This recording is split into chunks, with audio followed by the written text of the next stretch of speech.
నెల్లూరు జిల్లా కల్వాయి మండలి కేంద్రంలోని మహిళా మండలి సమైక్య కేంద్ర కార్యాలయంలో సఖీ-1 స్టాఫ్ సెంటర్ అడ్మిషన్ షానవాజ్ ఆధ్వర్యంలో అవగాహన సదస్సును జిల్లా కలెక్టర్ ఆదేశాల మేరకు ఏర్పాటు చేశారు. ముందుగా పని ప్రదేశాలలో మహిళలపై లైంగిక హింస, వేధింపుల నివారణ చట్టం అమలు అనే పోస్టర్ను విడుదల చేశారు.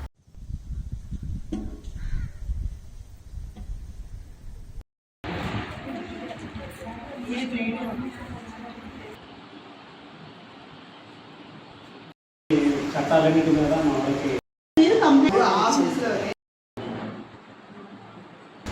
రాపూరులోని కల్వాయి గ్రామానికి మా స్త్రీ శిశు సంక్షేమ శాఖ పీడీ గారు సువర్ణ గారి ఆదేశాల మేరకు, అలాగే జిల్లా కలెక్టర్ గారి ఆదేశాల మేరకు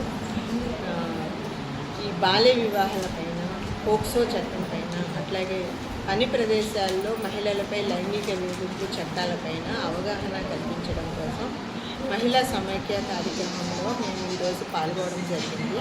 వాళ్ళందరికీ చట్టాల గురించి అవగాహన కల్పించడం, అసలు పూర్తి స్థాయిలో బాల్య వివాహాలని అరికట్టాలని, అలాగే చిన్నపిల్లల మీద లైంగిక వేధింపులు పూర్తి స్థాయిలో నివారణ జరపాలని, తర్వాత పిల్లలకు చట్టాల గురించి అవగాహన కల్పించాలని, మగపిల్లలకి ఆడపిల్లలకి కూడా చట్టాలపైన అవగాహన కల్పించాలని, తర్వాత ఈ టీనేజ్ ప్రెగ్నెన్సీస్ ఎక్కువైపోయినాయి. ఈ టీనేజ్ ప్రెగ్నెన్సీస్ ఎందుకు వస్తున్నాయి, దాని కారణాలు ఏంటంటే ఈ పోక్సో చట్టం గురించి అవగాహన లేకపోవడం వల్ల పిల్లలు ఈ లవ్ అఫేర్స్ అని చెప్పేసి ఎలోపింగ్ అవ్వడము, ప్రెగ్నెన్సీస్ తీసుకురావడం, తర్వాత ఈ ప్రెగ్నెన్సీస్ని దాచిపెట్టడం వల్ల ఈ టీనేజ్ ప్రెగ్నెన్సీస్ ఎక్కువ వస్తున్నాయి.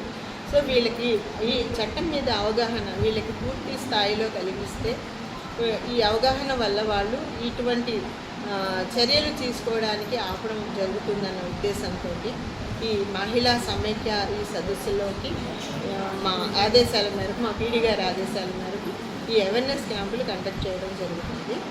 ఇందులో భాగంగానే ఈరోజు మేము ఈ చట్టాల మీద అవగాహన కల్పించాము.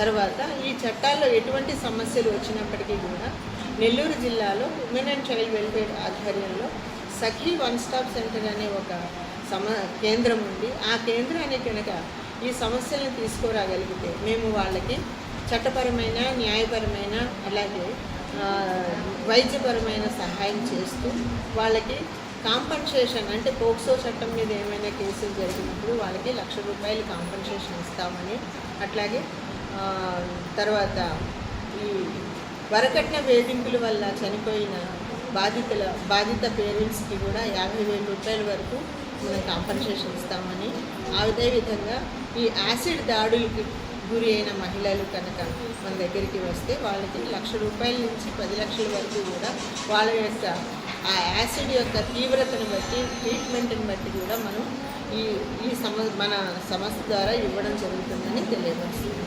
కాబట్టి ఇటువంటి విషయాన్ని తమరందరూ గ్రహించి అందరూ కూడా సద్వినియోగం పంచుకోవాలని ఈ కార్యక్రమం ద్వారా మీ అందరికీ కూడా కోరడం జరుగుతుంది.